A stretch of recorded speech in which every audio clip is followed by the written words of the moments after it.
Soaring tensions in the Middle East and Russia's continuing war in Ukraine are topping the agenda of the three-day meeting that started late on Wednesday.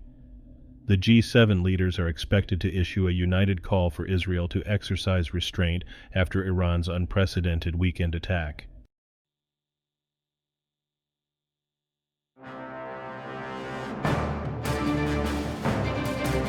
Today is Thursday, April 18, 2024, and this is the Dunkley Report.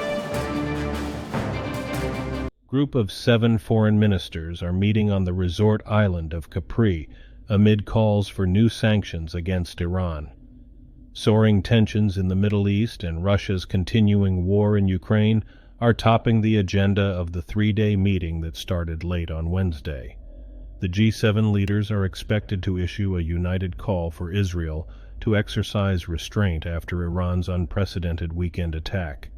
Italian Foreign Minister Antonio Tajani said he had spoken to his Israeli counterpart, Israel Katz, on Tuesday, and urged Israel to not only de-escalate any reaction to Iran's attack, but to stave off a planned offensive into the southern Gaza city of Rafah.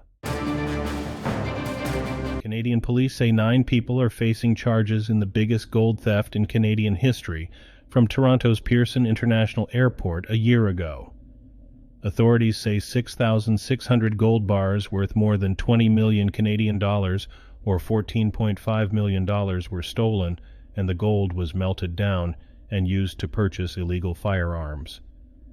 Police said Wednesday that those charged include an Air Canada warehouse employee, a former Air Canada manager, and a jewelry store owner. With cloud seeding, it may rain, but it doesn't really pour or flood, at least nothing like what drenched the United Arab Emirates and paralyzed Dubai. Meteorologists say cloud seeding, although decades old, is still controversial in the weather community, mostly because it has been hard to prove it does very much. No one reports the type of flooding that on Tuesday doused the United Arab Emirates, which often deploys the technology to squeeze every drop of moisture from the sky. Meteorologists and climate scientists say it was forecast days in advance because they could see storms coming. The United Arab Emirates was attempting to dry out from the heaviest rain the desert nation has ever recorded. The deluge flooded out Dubai International Airport and disrupted flights through the busy hub. State media said the rain surpassed anything documented since 1949. That's before crude oil was discovered in the energy-rich nation, then part of a British protectorate. Rain also fell in Bahrain, Oman, Qatar, and Saudi Arabia, but was acute across the UAE. More than 5.59 inches of rain fell, while the yearly average in Dubai is 3.73 inches.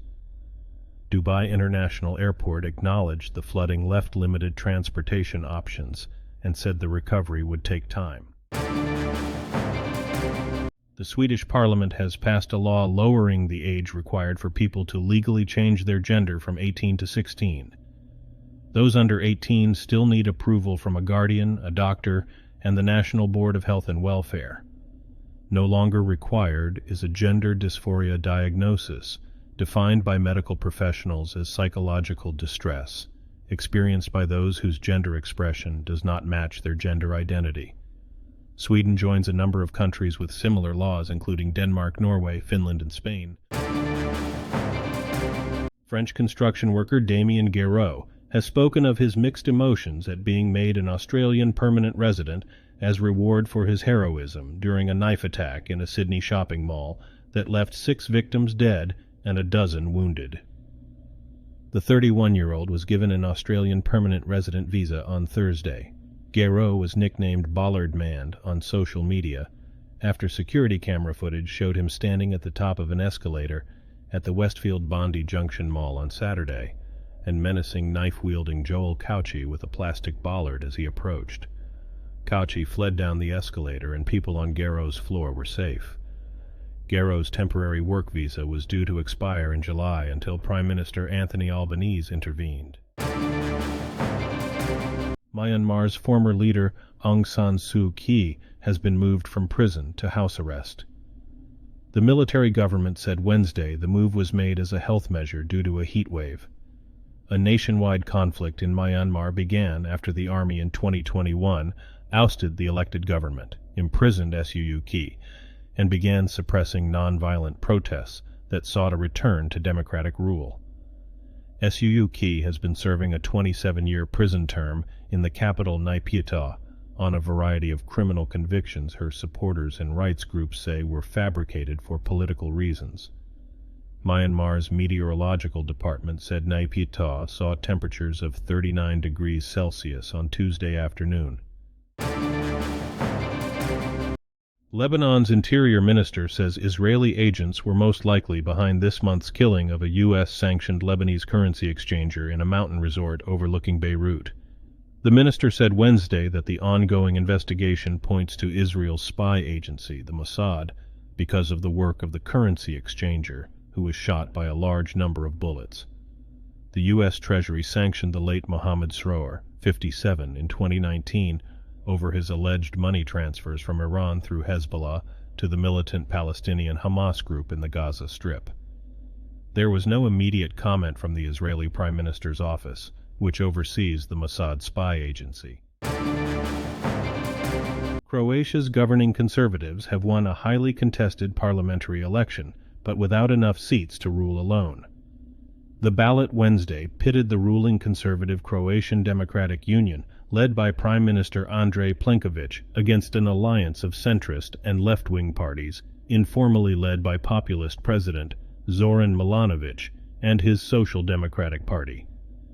With about 90% of the vote counted, the State Electoral Commission said the HDZ won 60 seats in the 151-seat parliament.